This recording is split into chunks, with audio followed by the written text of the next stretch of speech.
Good morning everyone and welcome to the Moneycontrol live stream. You're watching Markets with Santo and CJ. And in the spotlight today is the RBI, the Reserve Bank of India and its Monetary Policy Committee. After yesterday evening, they announced a very surprise additional meeting that they will hold on November 3rd. Now, of course, that has set the speculation bandwagon rife, Santo, whether are we going to see another emergency rate hike or whether this is something about, something else altogether. Now, the MPC has said that they are going to hold a one-day meeting under the Section 45ZN of the RBI Act. Now, what is Section 45ZN? Basically, this is a section that pertains to the fact that if the RBI's MPC fails to bring inflation below the 6% mark on an average basis for 3 consecutive quarters, it has to explain to the Parliament and to the country as to why it failed to do so and what are the steps it's going to take. So it seems like that the additional meeting, Santo, could be about drafting the letter to the government and explaining its position to the government as to why the RBI has failed, or the MPC in particular has failed to bring inflation under the 6% target, because MPC has the inflation, long-term inflation target of about 4%, but it has been given a leeway of -2% and +2%. So therefore the target band becomes 2 to 6%. Now the question here is whether it will only be a meeting to decide what content to put in the letter, or can there be a joker in the pack, Santo? Well, CJ, if it's an emergency meeting probably to hike rates, probably you wouldn't really give a 1 week notice. They would have probably done it the way they did it in May. Last time around May. Yeah, right? When the LIC IPO was just to be listed, right? They just suddenly announce a rate hike out of the blue. So if it's indeed an emergency measure, then it will come without warning. So that, I think, looks a little less likely. But the funny thing is that the meeting is just the next morning after the Fed's FOMC statement comes out, and we all know that expectation is that the Fed will raise interest rates by another 75 basis point, which will be the 4th straight 75 basis point hike that we'll see from the Fed. And in the past, Santo, the RBI's MPC has tried to anticipate what the Fed will do and react to that, or proactively react to that. If you remember back in May, the emergency rate hike only happened because there was fear that the Fed will raise interest rates by 75 basis points at its next meeting. And I think that is what prompted, apart from, of course, a very bad inflation print for the month of April. So I'm a little worried. Whether the inflation print for October, at a time when demand has been so strong because of festive season, could that also may play a role, and could we see some sort of a canary in the coal mine sort of a situation where, besides holding a meeting for maybe discussing the content of the letter, we could also see a rate hike? Well, inflation has been steadily rising. There's no doubt about that. CPI reading for September was at a 5-month high. So inflation clearly is a problem for the RBI at this point in time. And now the market is expecting that the repo rate will be closer to 6.5% by the end of March. Currently, it's at 5.9%. So you have anywhere between at least 50 basis points further room on the upside. And more importantly, CJ, I think RBI's decision on interest rates will be more forced by the stance taken by the US Fed. If the US keeps increasing its interest rates, RBI will have no choice but to follow suit. Otherwise, there could be a pressure on rupee.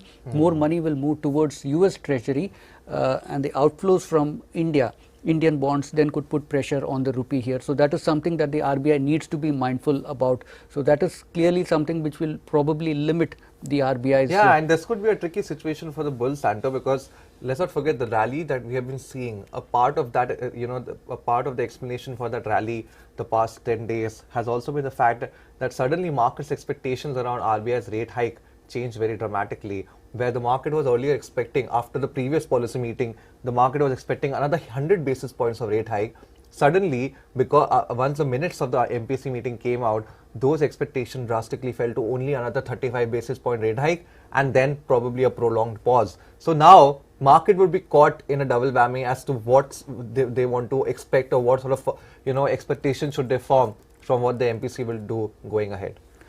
Well, that said, let's take a look at the trade setup for today. But despite all the conversations around whether there will be a rate hike or not, it looks like the market itself is going to start on a firm footing, Santo. I don't think the market at this point of time, if you look at the SGX Nifty futures, they are not exhibiting any sort of fear at this point of time, despite the fact that the cues from Wall Street overnight were quite negative. If you look at the tech index, the Nasdaq, it was mixed, CJ, wasn't sort of it? mixed. I mean, S&P was down, Nasdaq was down, S&P was down. So largely, I mean, it was largely on the negative side. And of course, most of it was driven by corporate earnings. I mean, the sort of, you know, I would not say bad, but sort of weak earnings that and commentary that we are seeing from the likes of Amazon, Facebook, Snap, now of course the going-ons at Twitter.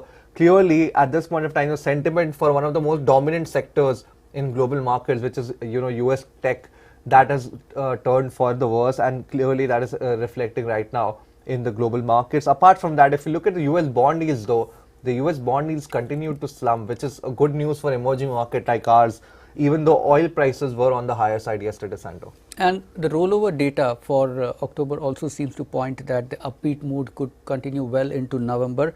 Now, on the positive side, the second quarter numbers, at least a bulk of them, have been largely in line with market expectations or slightly even ahead. So that is giving a lot of comfort to bulls at this point in time.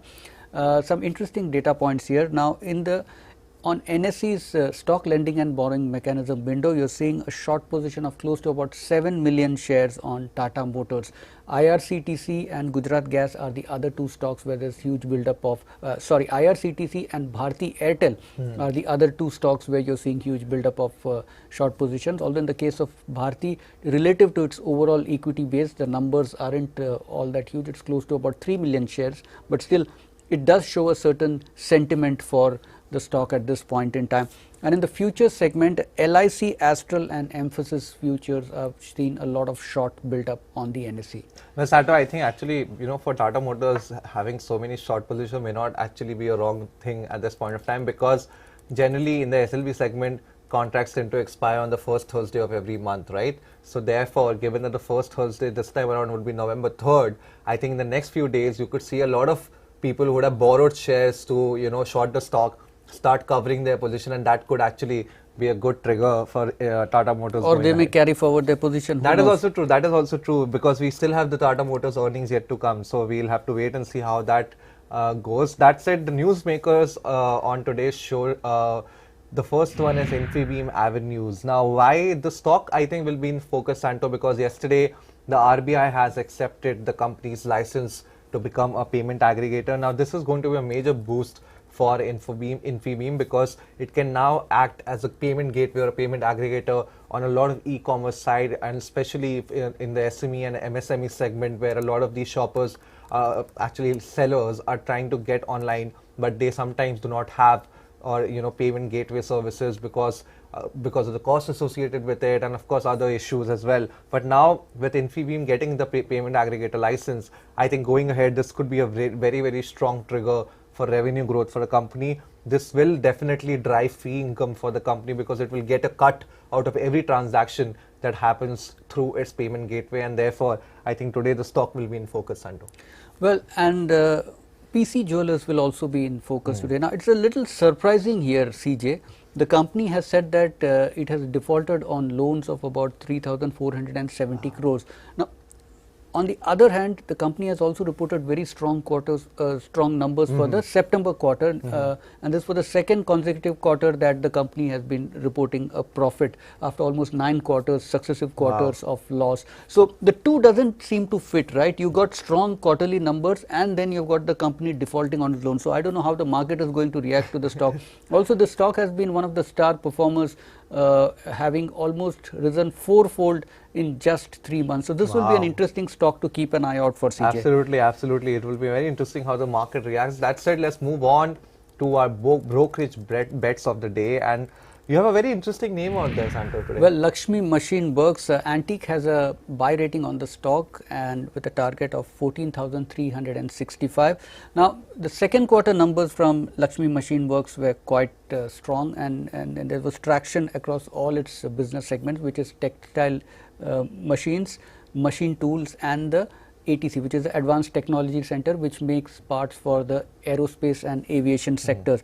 Now, the order book stands at about 6,000 crore, and which will be executed over the next 18 months. And the Advanced Technology Center, that division has also been showing some good traction in terms of its order book, which has now risen to about 400 crore. Well, before I move on to my top brokerage bet, guys, if you have any questions, if you have any stock queries, you can always put them utilizing the hashtag AskMC in the comment section, or you can also let us know what you think about some of the topics that we have been talking about and the stocks that we have been talking about in the comment section. Well, Santo, my top brokerage bet today is Cable Kiran, and this is from the branded apparel space. Now, clearly, ICICI Direct, which came out with a report on the stock after its earnings, it has a buy rating on the counter with a target price of about 580 rupees. Now, they believe that the company is probably going to be one of the major beneficiary of the demand revival that we are seeing in branded apparel space. They believe that because of, the credit situation or the weakening financial profile of many of the unorganized players in the branded apparel space, this is one company that could gain market share, much like the, what has been the conversation on some of the other branded apparel stocks that are listed in the market. Apart from that, one of the reasons why ICICI Direct prefers Cable Kiran is because of the high margin profile that the company currently boasts of, and of course a very debt-free balance sheet, high cash position as well. So clearly it has the the wherewithal to expand its store network, expand its market share going ahead, and that is one of the reasons why the broker is so positive on the stock. Apart from that, they're expecting an earnings CAGR of about 29% over the next 2 to 3 years. So clearly very strong earnings trajectory, debt-free balance sheet, and market share gains. So those are three combos that can generally generate a lot of good returns going ahead. Well, reminds me of my college days, CJ, when it used to be a matter of pride to be seen in killer jeans. Exactly my point. Exactly my killer jeans and with the killer looks. Yeah. Well, that's it, Santo. Our stock takes for the day. Well, starting off with SBI Card, CJ. Now, good set of numbers here from SBI Cards. The card spending trend has remained quite strong during the September quarter as well.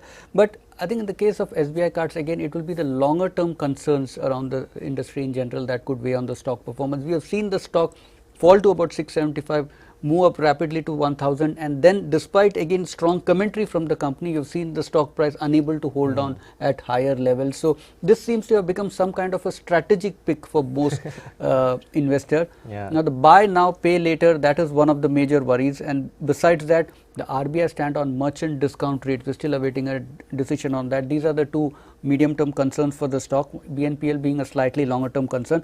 And CLSA is negative on SBI Cards, and it has flagged the loss of market share during the September quarter and also the pressure on net interest margin, besides the fact that the share of its revolver book, which is the customers who carry forward their basically only pay the minimum amount and carry forward the rest. So that the share of the revolver, which is what brings the maximum money to credit card companies, the share of that book is down, which is again not surprising considering that when interest rates rise, typically people don't tend to carry forward, because exactly. your amount only gets bigger and bigger. CLSA has cut earnings estimate for SBI Cards by 3 to 5%. Well, Santo, I think if you look at it from of course year-on-year perspective, the earnings performance has been quite decent. But yes, a lot of brokerages do have concerns about the revolver book not growing or reviving at the same pace that it was safe growing before the pandemic had started. And of course, there are, I think, behavioral reasons for that because of the COVID-19 pandemic. And as you mentioned, because of higher interest rates, consumers are just not, as comfortable carrying on such high debt levels on their credit card book at this point of time. But that said, I think if you look at what Credit Suisse had to say, and I agree with this, overall the growth trends for and the outlook for credit card business in particular and SBI Cards remains quite strong because spending on credit card is going up. If you look at the festive season as well, the numbers for the September month have been very strong, and I'm guessing that the October numbers will be even stronger given the strong festive demand that we have seen and the strong e-commerce sales that we have seen. Apart from that, Credit Suisse is expecting, despite trimming its earnings estimate by 4 to 5%, it is still expecting 34% annualized growth in earnings per share for the company in the coming years. And I think the key now for the stock would be the recovery in the revolver book. Yes, that book has been very, very slow to revive, but I think going ahead, if we can start seeing traction there, and also, the company gaining market share again, which it has lost out in the past few quarters, I think that would be the next key trigger for the stock going ahead. Well, the last stock on my radar and the first stock as well is Latent View Analytics.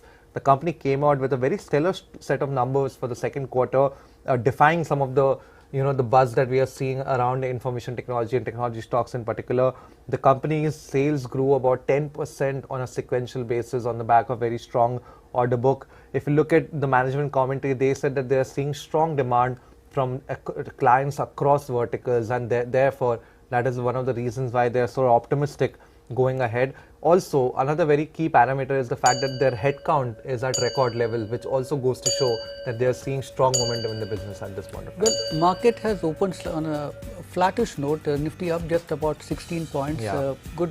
Market breadth remains pretty strong at this point.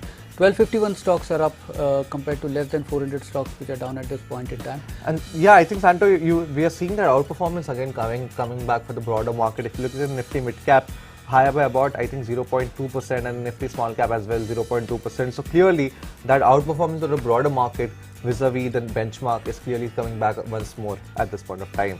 And sectorally also, Santo, I think the Nifty Bank is the one that is really dragging the benchmark indices lower. The Nifty Bank index is open with a cut of about 0.1% at this point of time, although it's now inching back towards the positive territory. The Nifty Auto Index is doing well, higher by about 0.4%, and the Nifty FMCG Index surprisingly is also in the positive territory, higher by about 0.4%. Well, coming back to latent view, CJ, I'm all for niche businesses, and latent view clearly is one of that. But again, good businesses at what price? 400 crore of top line, and you have a market cap of close to about 8,000 crore. That seems a little rich, but well, that's the way stocks are valued. So I think, Santo, if you have something that is growing almost 29-30% on an year-on-year basis every year, I think those sort of multiples are, I think it's something that will obviously come to a stock like that. You saw the big jump in top line growth Yeah. in FY22, but if you see between FY19 and FY22, the top line growth has been just about barely 50%, I would say, less than 50%. That is also to do with the industry dynamics during COVID. I mean, of course, we have to also account for the COVID drawdown that the earnings had seen. But I think the general view, and one of the reasons why the stock is getting the sort of premium, is because the business model itself seems to be, or at least so far appears to be, quite resilient, even though the macroeconomic setup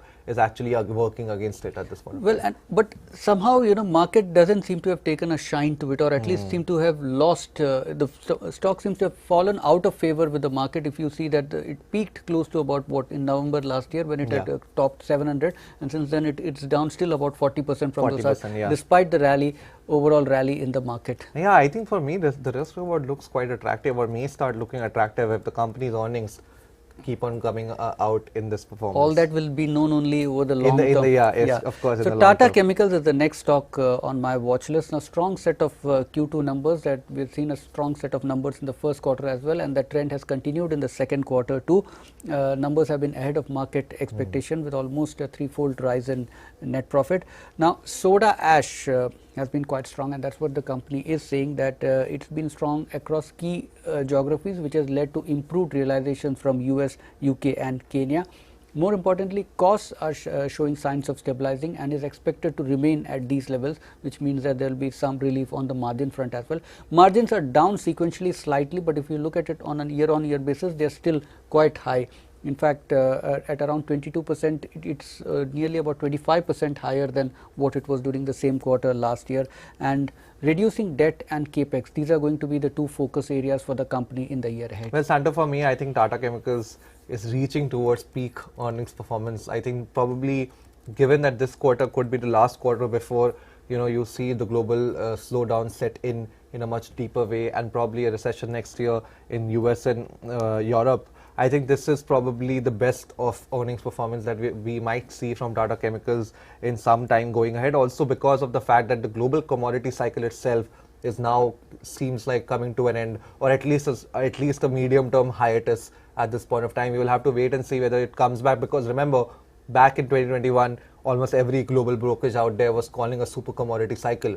So far, the evidence that has sustained is very, very limited, and therefore I think there could be a little bit of concerns coming into the market that whether this sort of performance that has also been aided by very strong soda ash prices, whether those prices will sustain quarter on quarter going into next 3-4 quarters, I think would be a little difficult at this point of time. Well, last stock on my watch list is Gokuldas Experts. Now, the Q2 numbers have shown a sequential decline and unlikely to impress markets, because numbers quarterly top line as well as bottom line have been range bound for the last 3 or 4 quarters now.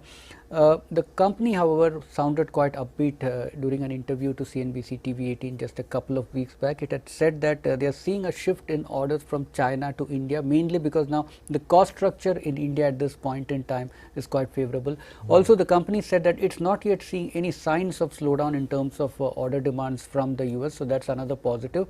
Although the stock after having topped out sometime in April has been slightly drifting lower for almost the last 3 or 4 months now. CJ. Yeah, I mean, if you look at this September quarter in standalone Santo, I think the performance has been very, very resilient from Gokuldas Export, but that does not take away the fact that there is the outlook going ahead is quite hazy, owing to the fact that there is fears about a global recession, especially US and Europe, which are two critical markets for Gokuldas Export. I think with the outlook there being very, very uncertain at this point of time, I think this stock will probably, even if we see upside, I think it's likely to be very limited until unless investors have a clarity that growth visibility is going to sustain quarter on quarter, at least heading into the next 1 or 12 months. So for me, I think this is a company that has done really well. The management is, of course, very highly regarded within the market as well, and they have done so well to do what they are doing. But going ahead, sustaining the margins that they have shown, I mean, I think year-on-year expansion in margins, if I'm not wrong, in the September quarter is a very good achievement in a market like this, in an environment like this. So I think it will be a little difficult to sustain this performance, and therefore any upside is likely to be limited. Well, that's it, Santo. A lot of queries coming in from our viewers. PVS Santo, I think Tata Elxsi is one stock that you had looked at in the past, and I think he wants our thoughts on Tata Elxsi. So any thoughts there? Well, this is what the Moneycontrol Pro team had to say, is that the company has guided for some bit of margin pressure, and one of the reasons why Tata Elxsi enjoyed a high premium over its peers was that its margin profile was much better. But with that suddenly now having come under a bit of a doubt, so the business model remains strong, but except that probably to some extent you could see a slight derating in terms of its PE multiple, but overall the business appears to be pretty good. Yeah, I mean, from a long term perspective, clearly the areas or the verticals that Tata Elxsi deals in, I think that will of course be a long term trigger in terms of growth. But the only question mark that remains around Tata Elxsi is what happens with the consolidation move that Tata Group is trying to do. We know that Tata Group is trying to consolidate similar sort of business lines into one, few giant companies. We have seen that with Tata Steel, with the entire metallics business being consolidated under Tata Steel. So whether that happens with IT as well, I think that will be very interesting to see. Abhimanyu Vyas Santo, of course, this is a question addressed to me in particular, but he asks us basically, what impact do you think can be felt on the Indian stock market, which have been so resilient, if any of the unlisted Indian unicorns dependent on VC funding were to collapse? Now, I think if you look at it, if you look at an example of, say, for example, WeWork, before the pandemic, when WeWork collapsed in one sense, of course, when WeWork did collapse, we did not see any sort of a contingency in the public market or the broader market. So it will be a very difficult, I feel it will be very difficult for any sort of a startup to actually collapse and therefore have an impact on the public markets at this point of time.